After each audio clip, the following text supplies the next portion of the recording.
Thank you, Presiding Officer. We've waited 11 years for a spending review, and yet we're just getting 30 minutes of questions and had less than 60 minutes to digest this document. For a government that seeks to refute accusations of lack of transparency, I think the Cabinet Secretary would do well to at least begin by remarking that we must do better than that.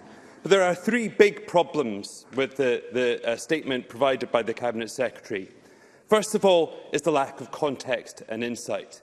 For the last 3 to 4 decades, Scotland has typically experienced higher wage growth and higher productivity growth than the UK average. But over the last decade, our wage growth has been below the UK average and productivity growth has been below the UK average. And that is a problem because of the fiscal framework. Because the fiscal framework depends on those things for the monies that the Scottish Government has to spend, which is why there was £200 million less to spend than if income tax had not been devolved. And yet there is no acknowledgement from the Cabinet Secretary that the Scottish Fiscal Commission's report just published that shows that there will be an income tax deficit next year of £359 million.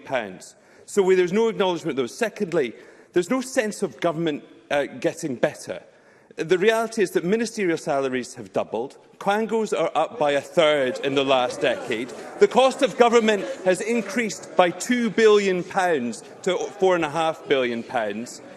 And yet, while the government is proposing to cut economic and enterprise support, they're finding £20 million for another independence referendum.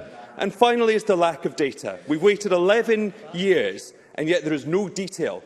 11 years ago, the spending review went down to levels 3 and 4, giving us insight into what health boards would have to spend, giving us insight into the split between university and Have a question, Mr Johnson, please. And yet we have none of that this time. So my questions are these. Will they come forward with the full and frank economic assessment as to why wage growth and productivity growth are lagging the rest of the UK? And will they pledge to cut consultants, comms agencies and non-executive directors before frontline staff? And will they bring forward the detail lacking in this spending review at level 3 and 4 by portfolio so we have the clarity that should be contained within a spending review? Cabinet Secretary. Well, can I first say to the member that I'm happy to answer as many questions as anybody has. It's not my job to set how long I speak, and I don't know if the Labour Party asked for this statement to be extended. No. On the actual facts of the matter, I don't need to bring forward any additional analysis on productivity. I can give it to him right now. Between 2007 and 2019, which is the latest year available, productivity in Scotland grew by 10.7% compared to the latest estimate of 5.2% for the UK. So the gap in output in Scotland reduced.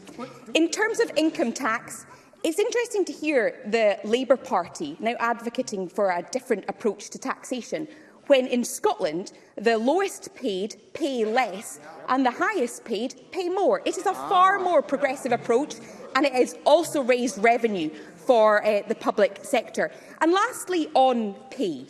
He talks about ministerial salaries. I assume he knows that ministerial salaries have been frozen since 2008. And yet, in sharp contrast, in Scotland, public sector workers on average receive 7% higher wages than they do across the rest of the UK. So Excuse me, Cabinet Secretary. There is a great deal of discussion going on around the chamber. There is a great deal of discussion going on around the chamber. I would be grateful if we could hear the Cabinet Secretary and only the Cabinet Secretary. Thank you. Thank you, Presiding Officer. Daniel Johnson does raise an important point, though, about the need to have as much granularity as possible. He will appreciate that when we published the Resource Spending Review consultation back in December, inflation was forecast to rise to just over 4%. It is currently at 9%, forecast to rise to 11%. And we have got to make decisions based on the best available data, recognising how volatile the situation is right now.